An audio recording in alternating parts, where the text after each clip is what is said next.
नमस्कार। स्वागत है आपका जमीन के डॉक्टर चैनल पे। मैं राहुल चौहान आपका स्वागत करता हूं। आज का टॉपिक है जमीन की ठगी से कैसे बचें।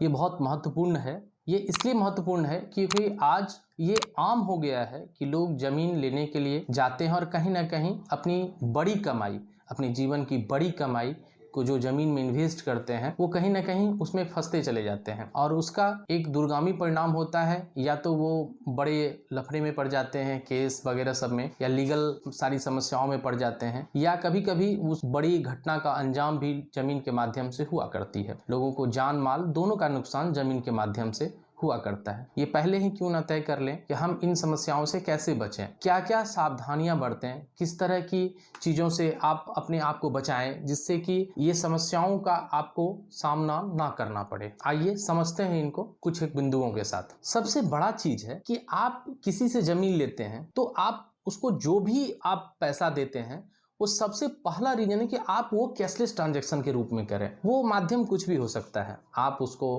किसी भी जो ऐप अवेलेबल है, चाहे वो गूगल पे हो या जो भी चीज़ है, या उस माध्यम से आप दे सकते हैं। बेस्ट माध्यम है कि आप उसको चेक दे सकते हैं, या बैंकिंग ट्रांजैक्शन चाहे नेफ्ट हो, चाहे और भी जितने भी चीज़ें हैं वो करने के लिए वो सारी चीज़ को आप यूज कर सकते हैं। एक तो ये सबसे बड़ा चीज़ है कि आप यदि कैशलेस ट्रांजैक्शन करेंगे तो कहीं ना कहीं वो इस चीज़ के लिए बॉन्ड हो जाएगा। जो भी जमीन वो आपको दे रहा है वो सही दे, नहीं तो वो एक लीगल जिम्मेदारी से बंध जाता है। कई बार होता है कि लोग अपने पैसे को कैश में ट्रांजैक्शन करते हैं जिसका बाद में वो नोटिस नहीं कर पाते हैं कि भाई जब आप लीगल चीज़ों में आते हैं तो कहीं ना कहीं जो कैश का ट्रांजैक्शन है वो कहीं नोटिस नहीं होती है। कहीं पे भी आप उस चीज़ को दर्शा नहीं सकते हैं, ये समझा नहीं सकते हैं गवर्नमेंट को कि भाई आपने किस स्थिति में कैश का ट्रांजैक्शन किया। तो ये बहुत बड़ी समस्या है। आप जब भी जमीन लें तो इन बातों का जरूर ख्याल रखें कि वो ट्रांजैक्शन कैशलेस हो। सेकेंड टर्म है जो सबसे बड़ा बात है, आप जिस भी आदमी से ले रहे हैं जमीन, पुश्तैनी जमीन हो उनका, उस तरह का जमीन आप ले रहे हैं, या उसका खुद का परचेजेज हो जिसको आप केवाला कहते हैं, जो भी माध्यम से उसको वो जमीन हासिल हुआ हो,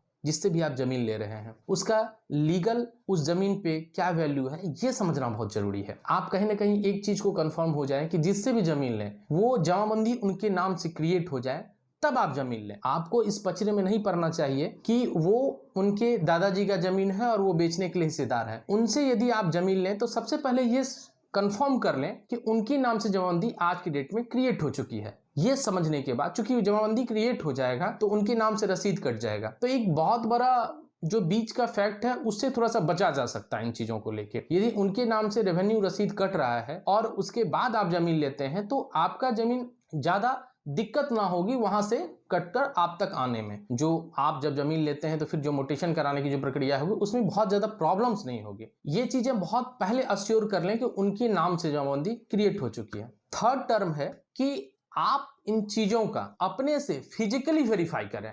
ये नहीं कि कोई और बंदा ले रहा है, कोई पड़ोसी ले रहा है मेरा, कोई आम आदमी ले रहा है, या मेरे जानने पहचानने वाले लोग ले रहे हैं, इसलिए आप बहुत आश्वस्त हो जाएं कि भाई वो कोई और ले रहा है, फलाना ले रहा है तो हम भी ले लेते हैं। ये चीजें आपके अंदर घर नहीं होनी चाहिए। ये आपकी भी जिम्मेदारी बनती है कि कहीं ना कहीं इन चीजों को अश्योर करें कि जो भी पेपर वो दे रहा है वो सही है कि नहीं। मैं इसका लिंक नीचे दे दूंगा जिसमें आप ये देख सकते हैं कि जमाबंदी कहां पर दिखता है और कैसे दिखता है। एलआरसी के साइट पे आप उसको जाके चेक कर सकते हैं।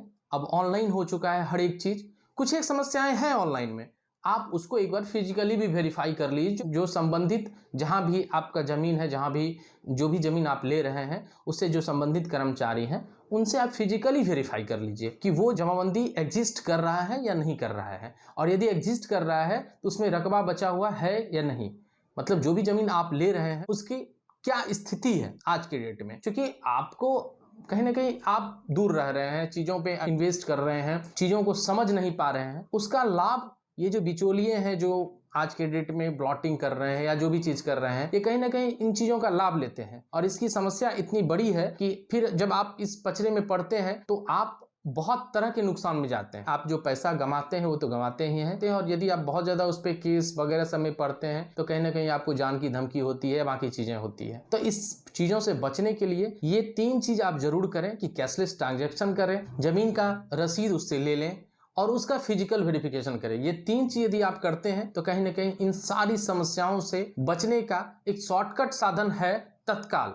हालांकि इसके और भी बहुत सारे पहलू हैं जिसको हम लोग दूसरे टॉपिक पे बात करेंगे, क्योंकि बहुत सारे चीजें हैं जिसको एक एक करके समझने की जरूरत है। जमीन एक छोटा टॉपिक नहीं है, बहुत बड़ा टॉपिक है। इनको समझने के लिए बहुत टाइम चाहिए। तो मैं धीरे धीरे इन चीजों पे बात करूंगा और सारी चीजों को समझाने का प्रयास करूंगा। और हम समझते हैं कि आम लोग भी इनको समझने का प्रयास करें, इससे भागे नहीं। जब भागिएगा तो समस्या बड़ी होगी, और जब इसको समझने लगिएगा तो कहीं ना कहीं इन चीजों से रूबरू होइएगा तो इन खतरों से आप बच सकते हैं और अपनों को बचा सकते हैं। वीडियो को बनाने का मकसद भी यही है। हमारे चैनल को सब्सक्राइब करें और लाइक करें। मैं आपके साथ आशा करता हूं कि आगे भी इन अच्छी जानकारियों के साथ आपके साथ मिलूंगा। धन्यवाद।